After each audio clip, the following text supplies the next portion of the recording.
नमस्कार, मैं हूं ज्योति सिंह और अभी वक्त है एनडीटीवी स्पेशल बुलेटिन का। सिर पर मंडराती मौत की होर्डिंग्स। जी हां, मुंबई में एक बिलबोर्ड गिरने से 15 लोगों की जान चली गई। उसके बाद से सवाल हर जगह लगी होर्डिंग्स और बड़े बड़े जो बोर्ड लगे होते हैं उन पर खड़ा हो रहा है। करीब 75 लोग मुंबई में जो हादसा हुआ उसमें जख्मी हो गए। बताया यह जा रहा है कि ये बिलबोर्ड अवैध तरीके से यहां पर लगाया गया था। सरेआम लगाए गए इस बिलबोर्ड को हटाने की जहमत तक किसी ने नहीं उठाई। इसे लगाने वालों पर कोई कार्रवाई नहीं हुई। बिलबोर्ड इतना कमजोर है, इसका अंदाजा किसी को या तो रहा ही नहीं होगा या देखकर भी इसकी अनदेखी की गई होगी। जाहिर सी बात है, एक साथ कितने ही लोगों और सरकारी विभागों पर इसकी जिम्मेदारी बनती है, लेकिन यकीनन इनका शायद ही कुछ बिगड़े। सवाल ये भी कि सिर्फ मुंबई ही क्यों, ऐसी मौत के होर्डिंग्स और बिलबोर्ड्स तो पूरे देश के अलग अलग शहरों में भरे पड़े हैं। तो आज हम एमपी, छत्तीसगढ़ में तमाम उन जगहों पर जो बीच सड़क में खड़े मौत के इसी सामान पर बात करेंगे। अनदेखी कर नियमों की जहां पर लगा दिए गए हैं, जिम्मेदारी तय करने की कोशिश भी हम करेंगे किसकी बनती है। हम ये भी चाहेंगे कि जिम्मेदार विभाग तुरंत इस पर कार्रवाई करे। तो आप भी हमें कॉल कीजिए, आप इस मुद्दे पर क्या सोचते हैं, क्या है आपकी राय। हमारा फोन नंबर 8178999182 है। इस नंबर पर आप हमें कॉल कीजिए और हमारे साथ जुड़िए। दो तस्वीरें हम आपको दिखा रहे हैं। मुंबई की उस जानलेवा होर्डिंग की तस्वीर, बिलबोर्ड जो कि वहां पर गिर गया क्योंकि ये नियमों की अनदेखी कर यहां पर लगाया गया था। और दूसरी तस्वीर हम आपको दिखा रहे हैं मध्य प्रदेश और छत्तीसगढ़ में ऐसी अलग अलग जगहों की, ऐसे अलग अलग हिस्सों की, जो इस तरीके से बड़े बड़े बोर्ड्स को लगा दिया गया है बिना उन नियमों को देखे हुए, जो ऐसे बड़े बोर्ड्स को लगाने से पहले जिनको फॉलो किया जाता है। मुंबई में ये जानलेवा होर्डिंग जिसके नीचे दबने से 14 से ज्यादा लोगों की जान चली, 15 लोगों की जान चली गई थी। मलबे, ये इतना भारी बोर्ड है, आपको बता दें इसकी जो वजन है 15,000 से ज्यादा किलोग्राम इसका वजन है। अभी तक इस बोर्ड को वहां से हटाया नहीं जा सका है क्योंकि इतना बड़े हिस्से में इसका मलबा फैला हुआ है। और कुछ लोग बताया ये भी जा रहा था कि अभी तक कोशिश की जा रही है कि इसको वहां से हटाने की, क्योंकि ट्रैफिक बाधित हो रहा है, वहां पर पूरा हिस्सा इसकी वजह से ब्लॉक हो गया है। अब सवाल ये उठता है, जब इस तरीके का बड़ा हादसा हो गया, आखिर हम ऐसे हादसों की इंतजार क्यों करते हैं कि जब भी कोई बड़ा हादसा हो जाता है उसके बाद तमाम तरीके के सवाल खड़े होते हैं, विभागों से सवाल पूछे जाते हैं, लापरवाही तय की जाती है कि किसकी लापरवाही थी। उससे पहले ही क्यों नहीं चेतते हैं ऐसे मामलों में, क्यों नहीं जागरूक होते हैं ऐसे मामलों में। अब सवाल ये खड़ा होता है कि क्या नियम है ऐसे बड़े बिलबोर्ड्स को लगाने के, बड़े बड़े होर्डिंग्स लगाने के, किन बातों का ख्याल रखना चाहिए, इस पर भी हम बात करेंगे। जो मुंबई का बोर्ड है वो आपको बता दें 17,000 से ज़्यादा वर्ग मीटर का बड़ा बोर्ड ये था। बीएमसी का ये दावा है कि बिना अनुमति के ये बिल बोर्ड लगाया गया था, क्योंकि ऐसे बोर्ड्स को लगाने से पहले अनुमति ली जाती है। आपको 1 हफ्ते या 2 हफ्ते पहले तो ये बोर्ड लगा नहीं गया होगा, बहुत वक्त से ये बोर्ड यहाँ पर लगा हुआ था। तो जाहिर तौर पर जिम्मेदारी बीएमसी की भी बनती है कि उसने इस तरफ ध्यान नहीं दिया कि इतना बड़ा बोर्ड टका हुआ है, लगा हुआ है। आखिर उसकी जब अनुमति नहीं ली गई तो फिर वहां पर वो लगा क्यों हुआ था। अपने विशाल आकार की वजह से ये लिम्का बुक में भी इसका नाम दर्ज था।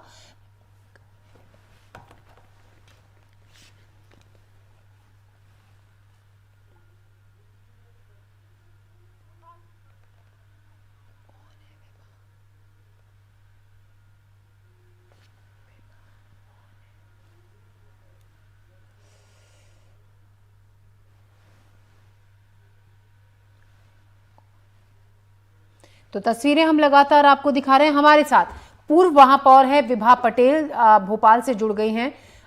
विभा जी, स्वागत है आपका हमारे शो में और हमसे जुड़ने के लिए आपका धन्यवाद। पूर्व महापौर आप रही हैं, हम आपसे ये सवाल जानना चाहेंगे क्योंकि देखिए ऐसे मामलों में मुंबई के बड़े हादसे के बाद ही इस तरफ ध्यान अब सभी का जा रहा है, क्योंकि तमाम शहर पटे पड़े हैं ऐसे बड़े बड़े बोर्ड से, होर्डिंग से।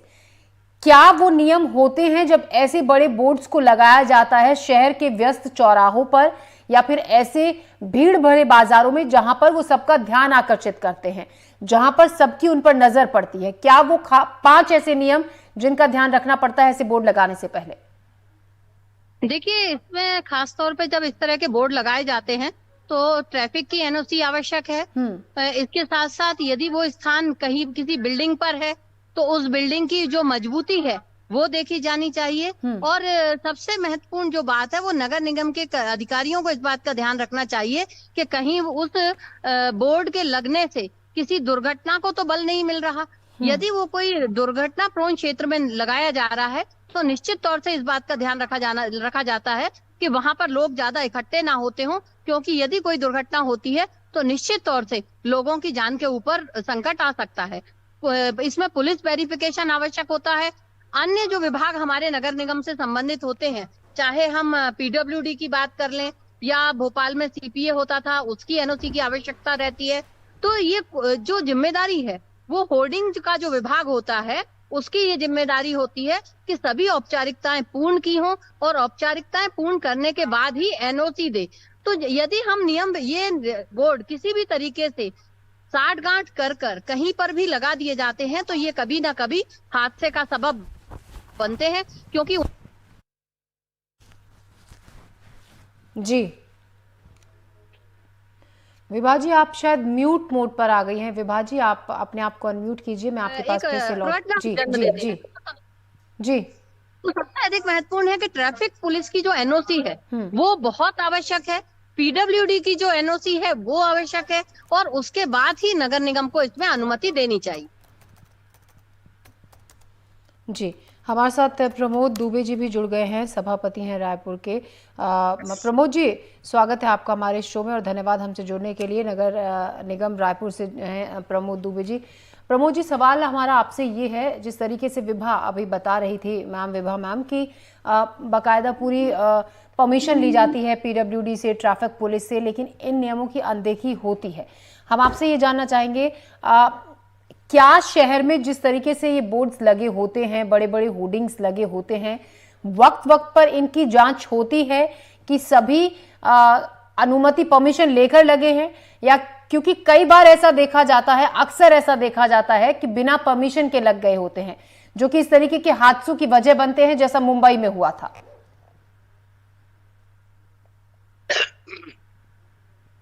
जी मैडम, सबसे बड़ी बात तो ये है, इसमें इतनी सारी टेक्निकल चीजें होती हैं कि वो स्ट्रक्चरल डिजाइन कितनी होनी चाहिए, उसकी हाइट कितने तक के वो परमिशेबल होनी चाहिए, ये सारी चीजें जो होती हैं उसको जनप्रतिनिधि कम समझता है, ऑफिसर ज्यादा समझते हैं जी। और इसमें किसी भी शहर में अगर कहीं वो होर्डिंग पॉलिसी बनती है तो वो होर्डिंग पॉलिसी बनाने वाली गवर्नमेंट होती है, और जो स्ट्रक्चरल डिजाइन।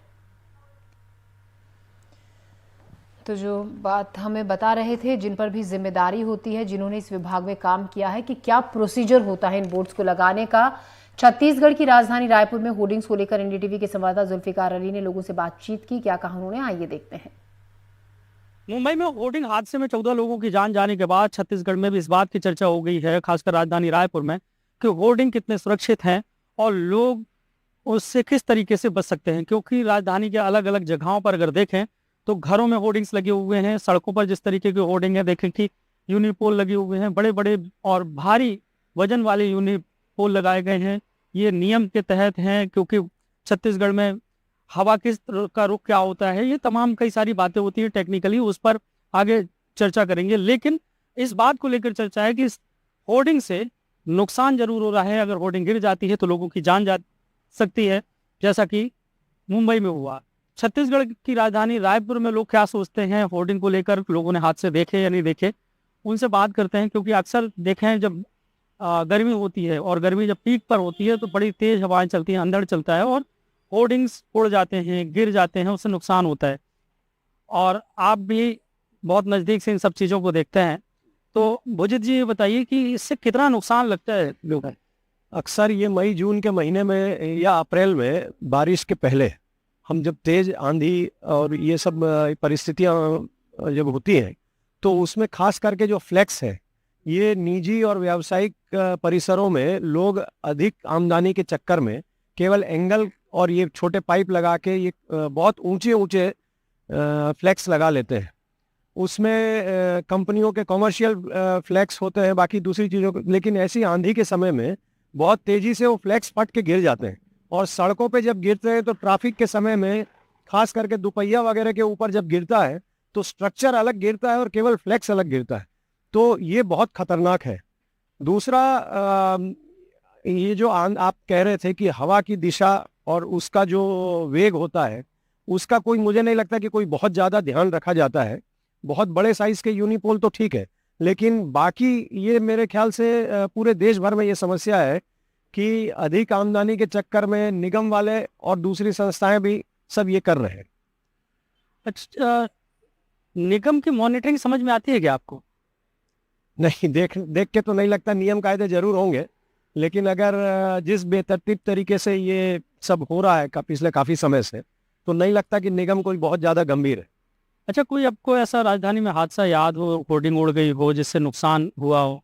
नहीं, ये तो हर साल हो रहा है। मतलब थोड़ी सी तेज आंधी चलती है, खास करके आप पचपेड़ी नाका या आउटर एरियाज में देख लीजिए, इवन ये कलेक्ट्रेट के सामने आसपास के इलाकों में देख लीजिए, बहुत बड़ी बड़ी साइज के फ्लैक्स जो है कोर्ट के बाहर लगे हुए हैं। तो जरा से आंधी तेज आती है और ये फट जाते हैं। होर्डिंग छत के ऊपर लगाया जाएगा, उसका क्राइटेरिया क्या तय होता है या नहीं होता है? विंड का फ्लो किस तरीके से है, कि हवा का जो बहाव है वो कितना तेज, कितनी वेग गति से होता है, उस पर ख्याल किया जाता है नहीं किया जाता। लेकिन ये जरूर राजधानी में देखने को मिलता है कि हर साल जब गर्मी पीक पर होती है, तेज आंधियां चलती हैं, तो होर्डिंग्स चारों तरफ की जो है वो उड़ जाती हैं, क्योंकि जो फ्लैग्स लगाए जाते हैं तो फ्लैग्स उड़ जाते हैं। और इसका सबसे बड़ा जो खामियाजा देखने को मिलता है शहर में, कि जब फ्लैग्स उड़ते हैं तो बिजली के खंभों, बिजली के तारों में जाते हैं, जिससे स्पार्क होता है, बिजली की जो आपूर्ति वो खराब होती है और कई सारे हादसे होने की संभावना रहती है। जब फ्लैग्स गिरता है तो बिजली के करंट जो है ना लोगों को लग सकते हैं। तो इन तमाम चीज़ों से बचने के लिए निगम प्रशासन को की जिम्मेदारी बनती है कि समय समय पर इनकी जांच होती रहे और जो होर्डिंग्स लगे हैं, फ्लैग्स लगे हैं, उनके मालिकों को बुलाकर उनके जो सत्यापन है वो कराया जाए। हालांकि जब एक हादसा होता है उसके बाद प्रशासन जागता है। जैसे राजधानी रायपुर में मुंबई के हादसे के बाद नगर निगम ने वेरिफिकेशन मंगाया है कि कहाँ कहाँ पे होर्डिंग्स है, उसका सत्यापन कराना है और तमाम जो होर्डिंग के जो मालिक हैं उनसे चर्चा करके और जहां जर्जर स्थिति है उसे सुधारने के निर्देश दिए हैं। कैमरा पर्सन प्रवीण साहू के साथ जुल्फिकार अली, एनडीटीवी। शिवपुरी की बात करें तो यहां लगे होर्डिंग्स और बिलबोर्ड्स का एनडीटीवी की टीम ने जायजा लिया। कैसे हैं वहां के हालात, आइए देखते हैं। मेरे पीछे आप जो बोर्ड देख रहे हैं ये होर्डिंग है और होर्डिंग को किस तरह से लगाया गया है ये आप अच्छी तरह समझ सकते हैं। ये नगर पालिका का एक मार्केट है और मार्केट की छत पर इस होर्डिंग को बिठाया गया है। किसने इसकी अनुमति दी है, क्या इसकी वैधानिकता है, ये एक बहुत बड़ी जांच का विषय है। कहीं ना कहीं आप देखेंगे इसके जो एंगल है वो पूरी तरह से जंग लग चुके हैं, जर्जर हो चुके हैं। और ये खास तौर पर जो हम बताने की कोशिश कर रहे हैं वो ये चीज है कि इसे कहीं से कहीं तक जो है फाउंडेशन नीचे से ला करके नहीं तैयार किया गया है। ये तीसरी और चौथी मंजिल पर लगा हुआ होर्डिंग है, इसे छत पर एक्स्ट्रा निर्माण करके खड़ा किया गया है और इसके जगह जगह इस छत पर पाए बनाए गए हैं, आप देख सकते हैं। मैं कैमरा साथी से कहूंगा कि इस होर्डिंग को थोड़ा सा दिखाने की कोशिश करें कि कितना जर्जर है और अगर थोड़ी तेज आंधी भी अगर चली तो ये होर्डिंग न केवल गिर जाएगा बल्कि कई लोगों की जान का दुश्मन बन जाएगा। ये आप देख सकते हैं कि जो होर्डिंग लगा हुआ है वो किस जगह पर लगा हुआ है कि ये चलता हुआ मार्केट का रोड है जिसे हम नेशनल हाईवे से जोड़ने वाला थीम रोड कहते हैं और यहाँ हजारों हजार लोग रोज गुजरते हैं। बावजूद इसके इस होर्डिंग को देख करके नगर प्रशासन की ना तो आंखें खुलती हैं और ना ही वो इस पर कार्रवाई करता है। ये अकेला होर्डिंग नहीं है, शहर में कम से कम सैकड़ों ऐसे होर्डिंग हैं जो मेरे साइड में आप स्क्रीन पर देख रहे हैं, जिन्हें शहर की बिल्डिंगों पर बिना किसी अनुमति के लगाया गया है। हम साफ तौर पर ये कहना चाहेंगे क्योंकि जो फाउंडेशन जमीन से ले जाकर के ऊपर हाइट दी जाती है उसे तकनीकी रूप से स्वीकृति मिलती है। इस तरह छत पर निर्माण करके उसे एक्स्ट्रा निर्माण करके खड़ा कर देना और होर्डिंग लगा देना ये गैर कानूनी है और यही इस शहर शिवपुरी में लगातार सामने देखने को मिल रहा है। हमारे साथ कुछ लोग हैं, हम इनसे बातचीत करेंगे। आप नाम बता दीजिए अपना। राजीव दुबे। राजीव जी, क्या मानते हैं कि टेक्निकल फॉल्ट है इसमें? टेक्निकली तो ये पूरा गलत है ही। अब लीगल इनलीगल का तो इसका म्यूनसिपलिटी कॉर्पोरेशन बताएगी और करप्शन के चलते ऐसे सैकड़ों होर्डिंग अभी शहर में लगे हुए हैं। गवर्नमेंट को टैक्स भी नहीं मिलता इससे और लोग जो एडवर्टाइजर्स होते हैं वो अपनी कमाई में लगे रहते हैं, उनको जनता की जान से कोई मतलब नहीं रहता। ये पूरा गलत है। कितने लोग गुजरते हैं यहाँ, सबकी जान पर बनी? यहाँ दिन भर बीच शहर का ये हाईवे का ट्रैफिक है, थीम रोड बनी हुई है, ट्रैफिक है, नीचे मार्केट नगर पालिका की खुद की मार्केट है उसके ऊपर लगा रखा है और ये पूरा मतलब टेक्निकली गलत लगा है। ये कभी भी गिर सकता है तेज आंधी में। आप मानते हैं कि ये जर्जर है? जर्जर है ये। तो आपने सुना कि ये जर्जर है कहीं ना कहीं से, और हमारे साथ कुछ और भी लोग हैं, उनसे बातचीत करने की कोशिश करेंगे। आप बता दीजिए कि सामने ट्रैफिक चल रहा है, ये होर्डिंग खड़ा हुआ है, अगर तेज आंधी चलती है तो क्या परिणाम होंगे? देखिए, पहले तो ऐसा है कि ये कोई निजी प्रॉपर्टी नहीं है, सार्वजनिक नहीं है, सरकारी प्रॉपर्टी पर पहले तो ये होर्डिंग लगाया कैसे गया, किस मान्यता के तहत लगाया गया, ये सोचने का विषय है ना। और दूसरा ये है कि सरकार इसके प्रति क्यों नहीं जागृत होती।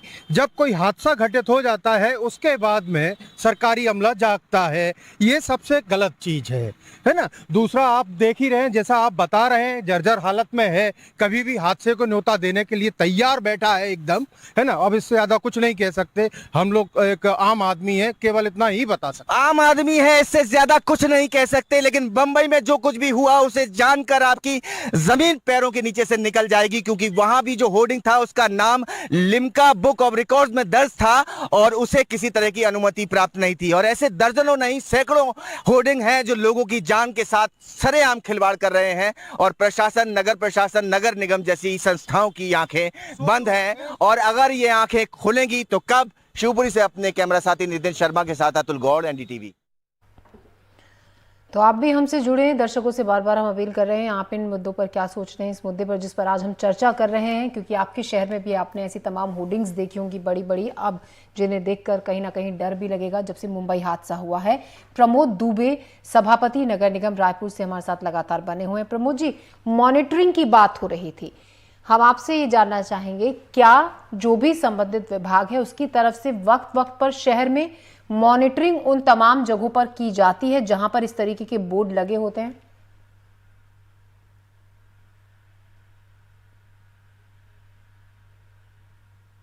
ठीक है, और होर्डिंग्स जितने लगे होते हैं टेक्निकल होते हैं कि जिसको एग्जीक्यूटिव इंजीनियर से जो टेक्निकल बॉडीज हैं वही उसको फाइनलाइज कर सकती हैं। जहां तक परमिशन की बात होती है तो नगर निगम एक स्ट्रक्चरल जो डिजाइन होती है उसको तो सिविल इंजीनियर ही समझ सकता है, जनप्रतिनिधि इतने होर्डिंग्स को वो नहीं समझता। तो इसलिए इसमें सारे जितने पार्ट्स होते हैं वो सारे पार्ट्स और सारी जिम्मेदारी वो नगर निगम के अधिकारियों की होती है कि वो कितनी हाइट पर, 30 फीट की हाइट पर लगी होनी चाहिए, और उसकी स्ट्रक्चरल डिजाइन क्या होती है। कई बार हम लोग देखते हैं कि हादसे तो हो जाते हैं, जो उसमें बैनर्स लगे होते हैं या जो होर्डिंग्स के वो लगे होते हैं वो फट जाते हैं, तार तार हो जाते हैं। तो ये सारी चीजें जो है वो टोटली जिला प्रशासन जो होती है और जो ये विभाग के जो नगरीय प्रशासन विभाग के जो अधिकारी होते हैं उनको समय समय पर उसकी जांच करनी चाहिए। और इसके लिए पूरी एक कमेटी बनाई जाती है कि वो सारे लोग मिलकर के परमिशन देते हैं। तो अगर कोई भी हादसा होता है तो इसके लिए जिम्मेदारी निश्चित रूप से जो टेक्निकल वो होती है नगर निगम की या नगर पालिका की, उनकी वो जिम्मेदारी बननी चाहिए। और इस पर तो कई बार प्रेशर में ये लोग दे देते हैं लेकिन इसका अंजाम अच्छा नहीं होता, ये देखने को मिला है। आप ये तमाम चीजें तो, बता रहे हैं कि जिम्मेदारी किसकी है, क्या नियम है, नियमों को कौन तय करता है, लेकिन मेरा सवाल ये भी है आपसे कि ठीक है, एक बार उन लग गए बोर्ड, उन रास्तों पे रोजाना आना जाना लोगों का होता है, लोगों की भीड़ भी होती है सड़क पर, ऐसे में मैं आपसे यही पूछ रही थी कि क्या मॉनिटरिंग वो विभाग, आप कह रहे हैं टेक्निकल टीम की जिम्मेदारी बनती है अगर कोई हादसा हो जाता है, तो क्या टेक्निकल टीम का कोई ऐसा वक्त तय होता है कि 15 दिन में, 20 दिन में, 1 महीने में हम राउंड लेंगे और देखेंगे शहर में कि कहीं ऐसे अवैध बोर्ड्स तो नहीं लगे हैं?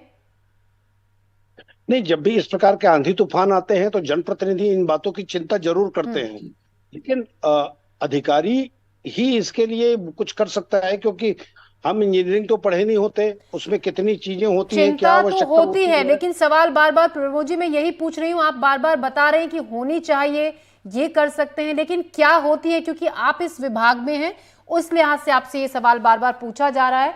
आगे आपसे मैं इसी सवाल का जवाब जानूंगी। उससे पहले हम भोपाल के कुछ होर्डिंग्स की पड़ताल अब से कुछ ही देर पहले हमारी संवाददाता ने की थी, वहां पर क्या हाल दिखा, क्या तस्वीर दिखी, आइए देखते हैं एक रिपोर्ट।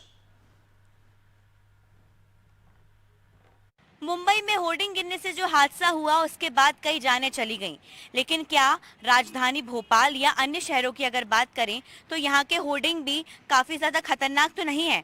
ये जानकारी लेने के लिए, पड़ताल करने के लिए हम सड़कों पर निकले थे। फिलहाल हम चेतक ब्रिज पर मौजूद हैं। चेतक ब्रिज जहाँ पर राजधानी भोपाल के सबसे ज्यादा होर्डिंग लगाए जाते हैं। लेकिन नियमों की बात करें तो यहाँ पर जो नियम बनाए गए थे होर्डिंग के लिए 32 कैटेगरी में इनको बांटा गया था। पार्क, चौराहे, खेल मैदान जैसे सार्वजनिक स्थलों पर होर्डिंग लगाना प्रतिबंधित किया गया है। इसके अलावा अगर बात की जाए, अवैध होर्डिंग पाए जाने पर संचालक और संस्था को 3 साल के लिए ब्लैक लिस्टेड भी किया जा सकता है। ऐसे ही कई प्रावधान मध्य प्रदेश विज्ञापन नियम 2016 में जो है वो किए गए थे। ड्राफ्ट के मुताबिक निजी और सरकारी भवन, दीवार, पोल, वाहन, स्वागत द्वार, तोरण आदि पर किया गया जो है एक तरीके से जो प्रचार है वो मना भी किया गया है। इसके साथ ही साथ अगर बात की जाए तो होर्डिंग के लिए अनुमति जो है जो नोडल एजेंसी होगी, जिसे नगर निगम, ट्रैफिक और अन्य एजेंसियों से समन्वय होगा, उनको जो है उनसे परमिशन भी लेनी पड़ेगी। किसी भी सूरत में अगर आप देखेंगे तो ये बहुत ज़रूरी सभी हो जाता है। लेकिन जो नया प्लान आया था इसके मुताबिक होर्डिंग या यूनिपोल शहर में चिन्हित सड़कों या स्मारक इमारतों पर ही लगाए जा सकते हैं। लेकिन ड्राफ्ट के मुताबिक 5 लाख से अधिक आबादी वाले शहरों में यूनिपोल होर्डिंग लगाने की अनुमति नहीं होगी, जबकि 12 मीटर से कम चौड़ी गलियों में होर्डिंग नहीं लगाए जा सकते।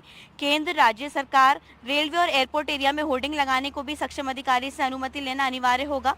इसके अलावा पुरातत्व महत्व के भवन, प्रतिमाएं, अस्पताल, नर्सिंग होम, शैक्षणिक संस्थाएं, पुलिस स्टेशन, कब्रिस्तान या फिर शमशान घाट के आसपास भी होर्डिंग नहीं लगाए जा सकते। अब ये जो जगह आप देख रहे हैं ये पूरी तरीके से हम रिहायशी इलाका तो नहीं कहेंगे, लेकिन इसके आसपास ज़रूर घर बने हुए हैं। अब आप देखिए ज़्यादा दूरी पर घर है भी नहीं, यहाँ पर जो है बस्तियाँ भी बनी हुई हैं और जिस जगह से ये होर्डिंग लगा हुआ है यहाँ पर सामने ट्रेन की लाइन भी गुजर रही है, रेलवे लाइन भी गुजर रही है। तो कहीं ना कहीं ये बता देता है कि ये स्थिति ज़रूर चिंताजनक हो जाती है कि यहाँ पे जिस ब्रिज पर हम लोग खड़े हुए हैं यहाँ से आप देख रहे हैं लोगों का आना जाना लगातार हो रहा है, लेकिन ऐसे में ये पीछे इतने बड़े बड़े बोर्डिंग लगे हुए हैं और आप आगे तक पूरी सड़क पर देखेंगे तो आपको होर्डिंग ही होर्डिंग नजर आएंगे। कहीं ना कहीं जहाँ से रेलवे लाइन गुजर रही है, यहाँ पर रिहायशी इलाका भी है, ऐसी जगहों पर होर्डिंग लगे हुए हैं जो कि वाकई एक चिंताजनक स्थिति है। हालांकि ये माना जाता है कि जो नियम बनाए गए हैं सरकार की ओर से, निगम की ओर से जो फॉलो किए जाने हैं वो काफ़ी हद तक फॉलो नहीं किए जाते हैं, जो कि कहीं ना कहीं लोगों की जान पर एक समय बाद बनाती है। भोपाल से कैमरा पर्सन अभिषेक सिंह के साथ अमृतांशी जोशी, एनडीटीवी। और इसी मुद्दे पर बात करने के लिए एक दर्शक हमारे साथ जुड़ रहे हैं, राजीव है हमारे साथ शिवपुरी से। जी राजीव, कहिए क्या कहेंगे इस मुद्दे पर, क्या है राय आपकी? मैं ये कहूँगा मैडम, ये क्या है, होर्डिंग हो या अपना मोबाइल टावर, पूरे इंडिया में यही हाल है। ये सारे जो प्रोप्राइटर रहते हैं ये सब पॉलिटिशियन से जुड़े हुए लोग रहते हैं, पॉलिटिक्स से जी, किसी ना किसी राजनीतिक व्यक्ति से जुड़े रहते हैं और इसी टाइप का इलीगल काम करते हैं और उसमें गाइडलाइन का पालन नहीं किया जाता। अधिकारी कुछ कर नहीं पाते क्योंकि राजनीतिक लोग रहते हैं इस बिजनेस में, तो वो अपनी दादागिरी से अवैध रूप से किसी भी कॉलोनी में बिल्डिंगों पर टावर लगा देना और प्राइवेट कोई नहीं लगवाता तो अपना गवर्नमेंट की बिल्डिंगों पर लगवा देना, नियम कानून को ताक रख देते हैं ये लोग। जी जी। और फिर जब घटना घटती है, जब वो अपनी अपनी सफाई देते हैं, राजनेता कुछ कहता है और सिस्टम में बैठा अधिकारी कुछ का कुछ कहता है। शुक्रिया राजीव जी आपका अपनी राय हमसे साझा करने के लिए, राय रखने के लिए। प्रमोद जी, देखिए दर्शक भी जो जुड़ रहे हैं उनका कहना है कि कई बार ये होता है कि नियमों को ताक पर रखकर ये होर्डिंग्स लगा दिए जाते हैं। आप खुद भी ये बात मान रहे हैं कि कई बार लापरवाही होती है। आप ही के हम आपसे ये जानना चाहेंगे, क्या कभी ऐसा हुआ है कि कोई होर्डिंग मान लीजिए किसी आप ही के विभाग के किसी कर्मचारी की नजर गई और आकर उस पर कार्रवाई की गई, उस होर्डिंग को वहां से हटाया गया, जिस कंपनी की जिसने यहाँ होर्डिंग वो लगाई है उसके खिलाफ कोई कार्रवाई हुई हो, और अगर हुई तो क्या जांच उसके खिलाफ की गई, क्या सजा उसको मिली, किस तरीके का फाइन उसके खिलाफ लगा, क्या हुआ है कभी ऐसा? जी जी बिल्कुल। एक कंपनी है ASA, उनके ऊपर कार्रवाई हुई थी। वो जो स्ट्रक्चरल डिजाइन था उसका उसके अनुरूप नहीं पाया गया था और बहुत सारे जो होर्डिंग्स जो छतों पर लगे होते हैं उसकी हाइट्स पर जरूर विवाद हो जाते हैं कई बार कि उसको 30 फीट की हाइट पर होना चाहिए, लेकिन कुछ कुछ जो होर्डिंग्स होते हैं वो अपना मेंशन तो 30 फीट में करते हैं लेकिन लगा लेते हैं वो 40 फीट का 10 फीट का पैसा बचाने के लिए। तो ये चीजें अक्सर ऐसे होती हैं और कार्रवाइयां भी होते रहती हैं, लेकिन हाँ अगर साफ वही से अगर बात करें हम निश्चित रूप से, तो जो स्ट्रक्चरल डिजाइन जितने होती है होर्डिंग्स की वो पूरी पर्याप्त नहीं होती। ये कहीं ना कहीं इसके कारण बड़े हादसे होते हैं और इससे जो जिम्मेदारी है वो तय नहीं हो पाती। तो कुल मिलाकर के एक पॉलिटिशियंस को इसमें घेरे में लेना ये भी अपने आप में प्रश्न चिन्ह लगाते हैं, क्योंकि टेक्निकल इतनी सारी चीजें होती हैं जिसकी जानकारी महज केवल अधिकारी को होती है। तो कहीं ना कहीं ये सारी चीजों में पारदर्शिता होनी चाहिए, ये मेरा व्यक्तिगत तौर पर मानना है। चाहे वो राजनेता हो चाहे वो हो, अपने प्रभाव में भले होर्डिंग लगा ले वो, लेकिन जो उसकी स्ट्रक्चरल डिजाइन है जितने उसको क्षमता की लगनी चाहिए कम से कम वो हादसे ना हो, इसका जरूर ध्यान रखा जाना चाहिए। ये मेरी व्यक्तिगत राय है। और ये चीजें हमारे अब क्योंकि देखिए मई जून का महीना, अब जून आएगा, मई चल रहा है, ऐसे वक्त में एक कुछ दिन ऐसे होते हैं जब तेज हवाएं, आंधी चलती हैं, तूफान चलते हैं, और अब तो क्योंकि मौसम अचानक से कभी भी बदल जाता है, तेज बारिश हो जाती है, इस तरीके का मौसम बदलता है, तो ऐसे में उस लिहाज से क्योंकि कई बार इतना तेज तूफान आता है या आंधी आती है कि बड़ी बड़ी चीजें उड़कर इधर से उधर चली जाती हैं, बहुत हादसे होते हैं, पेड़ टूट टूट कर गिर जाते हैं। तो ऐसे में एहतियात के तौर पर क्या अब आगे ये तय होगा कि हाँ ये चेक करना है पूरे शहर भर में कुछ ऐसे होर्डिंग्स तो नहीं लगे हैं जो जानलेवा हो सकते हैं, ऐसे मौसम में लोगों की जान के लिए खतरा बन सकते हैं? जी बिल्कुल, आपके लोकप्रिय चैनल के माध्यम से मैं आपको बिल्कुल विश्वास दिलाता हूं कि रायपुर नगर निगम इस पर जिस दिन हादसे हुए उसी दिन से संज्ञान में लेकर इसकी पूरी बैठकें की गई है। उसके स्ट्रक्चरल डिजाइन, ड्राइंग, ये सारी चीजों को नोडल ऑफिसर्स को बुला करके इसको संज्ञान में इमीडिएट लिया गया है और इसकी पुनरावृत्ति न हो ये जरूर प्रयास किया जाएगा। जी, तो इस बात का ध्यान दिया जा रहा है। शुक्रिया प्रमोद जी, आप हमारे साथ जुड़े, तमाम सवालों के जवाब आपने दिए, आपका बहुत बहुत शुक्रिया हमसे जुड़ने के लिए। हमारे इस स्पेशल बुलेटिन में अभी के लिए फिलहाल इतना ही।